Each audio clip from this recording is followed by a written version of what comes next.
जय श्री कृष्णा भक्तजनों, आप सभी का हमारे YouTube चैनल में बहुत बहुत स्वागत है। माता पार्वती भगवान शिव से कहने लगी कि श्राद्ध पक्ष में सर्वपित्र अमावस्या का बहुत ही महत्व है। यह पितरों को विदा करने की अंतिम तिथि होती है। अगर कोई श्राद्ध तिथि में किसी कारण से श्राद्ध न कर पाया हो या फिर श्राद्ध तिथि मालूम न हो तो सर्वपित्र अमावस्या पर श्राद्ध किया जा सकता है। तो चलिए अब हम सर्वपित्र अमावस्या की पौराणिक कथा का श्रवण करते हैं। कथा आरंभ करने से पहले आप सभी से निवेदन है कि कथा के अंत तक बने रहिएगा और अगर आपने अभी तक हमारे चैनल को सब्सक्राइब नहीं किया है तो इसे सब्सक्राइब कर लीजिए। तो चलिए हम कथा श्रवण करते हैं। देवता के पितृगण अग्नि सावंत जो सोमनाथ लोक में निवास करते हैं, उनकी मानस कन्या यशोदा नाम की एक नदी के रूप में अवस्थित हुई। मत्स्य पुराण में यशोदा सरोवर और यशोदा नदी का जिक्र मिलता है जो कि कश्मीर में स्थित है। एक बार यशोदा ने 1000 वर्ष तक तपस्या की, जिससे प्रसन्न होकर देवता ने अग्नि सावंत और विश्वपद अपने अन्य पितृगण अमावस के साथ यशोदा को वरदान देने के लिए अश्विन अमावस्या के दिन उपस्थित हुए। उन्होंने यशोदा से कहा,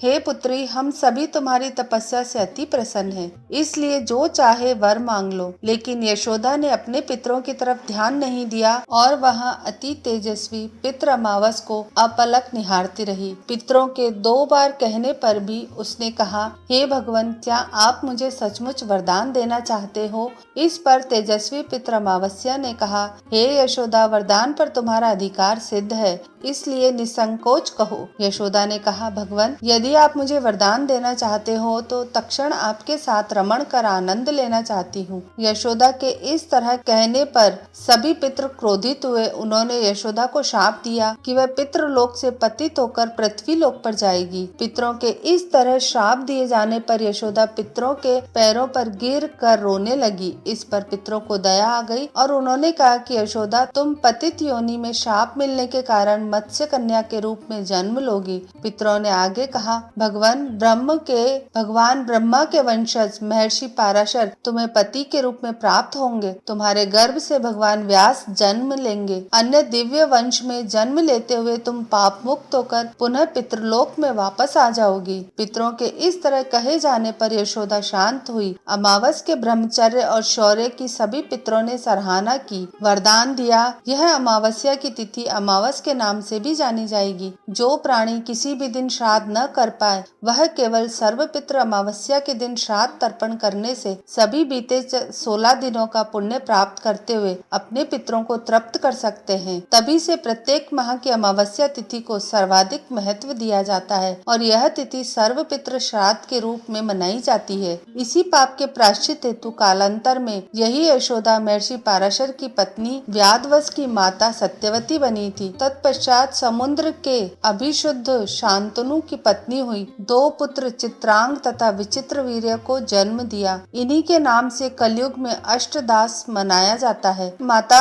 भगवान शिव से कहने लगी, जोगे तथा भोगे 2 भाई थे। दोनों अलग अलग रहते थे। जोगे धनी था और भोगे निर्धन था। दोनों में परस्पर बड़ा प्रेम था। जोगे की पत्नी को धन का अभिमान था, किंतु भोगे की पत्नी बड़ी सरल हृदय की थी। पितृपक्ष आने पर जोगे की पत्नी ने उसके पितरों का श्राद्ध करने के लिए कहा तो जोगे इसे व्यर्थ का कार्य समझकर टालने की चेष्टा करने लगा, किंतु उसकी पत्नी समझती थी कि यदि ऐसा नहीं करेंगे तो लोग बातें बनाएंगे। फिर उसे अपने मायके वालों को दावत पर बुलाने और अपनी शान दिखाने का यही उचित अवसर लगा। अंत में वह बोली, आप शायद मेरी परेशानी की वजह से ऐसा कह रहे हो, किंतु मुझे इसमें कोई परेशानी नहीं होगी। मैं भोगे की पत्नी को बुला लूंगी, दोनों मिलकर सारा काम कर लेंगे। फिर उसने जोगे को अपने पीहर न्योता देने के लिए भेज दिया। बाद में दूसरे दिन उसके बुलाने पर भोगे की पत्नी सुबह सवेरे जाकर काम में जुट गई। उसने रसोई तैयार की, अनेक पकवान बनाए, फिर सभी का काम निपटा कर अपने घर आ गई। आखिर उसे भी तो अपने पितरों का तर्पण करना था। बाद में इस अवसर पर न जोगे की पत्नी ने उसे रोका न वह रुकी। शीघ्र ही दोपहर हो गई। पितृ भूमि पर उतरे तो जोगे भोगे के पितर पहले जोगे के यहाँ गए तो क्या देखा, उन्होंने उसके ससुराल वाले वहाँ भोजन पर जुटे हुए थे। निराश होकर वह भोगे के यहाँ गए तो वहाँ क्या था, मात्र पितरों के नाम पर अगियारी दे ही दी गई थी। पितरों ने उसकी राख राख चाटी और भूखे ही नदी के तट पर जा पहुँचे। थोड़ी देर बाद सारे पितृ इकट्ठा हो गए और अपने अपने यहाँ श्राद्ध की बात करने लगे। जोगे भोगे के पितरों ने भी अपनी आप बीती सुनाई। फिर वह सोचने लगे अगर भोगे समर्थ होता तो शायद उन्हें भूखा न रखता, मगर भोगे के घर तो 2 जून की रोटी भी खाने को नहीं थी। यही सब सोचकर उन्होंने भोगे पर दया आ गई और अचानक वे नाच नाच कर गाने लगे, भोगे के घर धन हो जाए, भोगे के घर धन हो जाए। सांझ हो गई, भोगे के बच्चे कुछ भी खाने को नहीं मिला तो उन्होंने माँ से कहा भूख लगी है। तब उन्हें टालने की गरज से भोगे की पत्नी ने कहा जाओ आंगन में होदी ओंधी रखी है, उसे जाकर खोल लो और जो कुछ मिले उसे बांट कर खा लेना। बच्चे वहाँ पहुँचे तो क्या देखा, होद मोहरों से भरी पड़ी है। वे दौड़े दौड़े माँ के पास पहुँचे और उसे सारी बात बताई। आंगन में आकर भोगे की पत्नी ने यह सब कुछ देखा तो वह भी हैरान हो गई। इस प्रकार भोगे भी धनी हो गया, मगर धन पाकर वह घमंडी नहीं हुआ। दूसरे साल पितृपक्ष आया और श्राद्ध के दिन भोगे की पत्नी ने 56 प्रकार के व्यंजन बनाए, ब्राह्मणों को बुलाकर श्राद्ध किया, भोजन करवाया, दक्षिणा दी। जेठानी को सोने चांदी के बर्तन में भोजन कराया। इससे पितृ बड़े प्रसन्न हुए तथा तृप्त हुए। फिर माता पार्वती भगवान शिव से कहने लगी श्राद्ध के 12 प्रकार हैं। अश्विन मास के कृष्ण पक्ष के श्राद्ध पक्ष के अतिरिक्त चैत्र कृष्ण प्रतिपदा के 7 दिनों तक 7 पितरों की पूजा करनी चाहिए, जिससे घर में हर मंगल कार्य में कोई अड़चन नहीं आती है।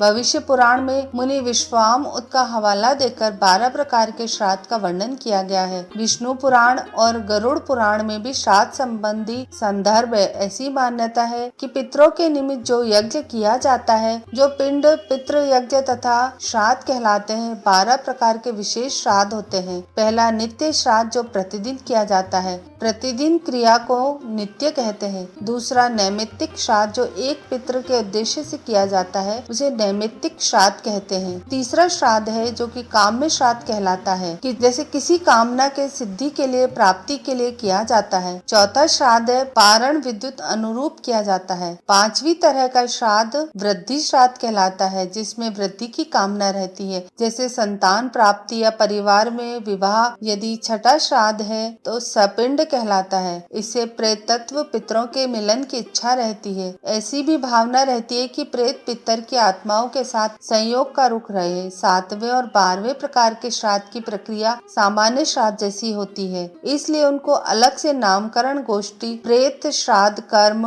देविज्ञ अर्थात पुष्टिवर्धन किया गया है। श्राद्ध की महिमा विधि का वर्णन ब्रह्म, गरुड़, विष्णु, वायु, वरा, मत्स्य, मार्कंडे और पुराणों में वर्णित है। महाभारत शास्त्रों में यथास्थान किया गया है। वेदों के 5 यज्ञ में से एक पृथ्वी यज्ञ ही श्राद्ध है। श्राद्ध के दिन भगवान के गीता के 7वें अध्याय का महत्व पढ़कर फिर पूरे अध्याय का पाठ करना चाहिए। उसका फल मृतक आत्मा को अर्पण करना चाहिए। इसके अलावा नित्य मार्कंडेय पुराण पितृ स्तुति करने से पितृ प्रसन्न एवं तृप्त होकर अपना आशीर्वाद प्रदान करके जाते हैं। साय काल के समय श्राद्ध निषेध कहलाता है। सुनिश्चित काल में धूप देकर पितरों को तृप्त करे। श्राद्ध का भोजन 4 लोगों को खिलाया जाता है। श्राद्ध के भोजन में बेसन का प्रयोग वर्जित है। सूतक में ब्राह्मण को भोजन नहीं करवाना चाहिए, केवल गाय को रोटी देनी चाहिए। पितरों के लिए किए गए मुक्ति कर्म श्राद्ध तथा तांडूर जल अर्पित करने से क्रिया तर्पण कहलाती है। उसी तरह तर्पण के भी प्रकार है।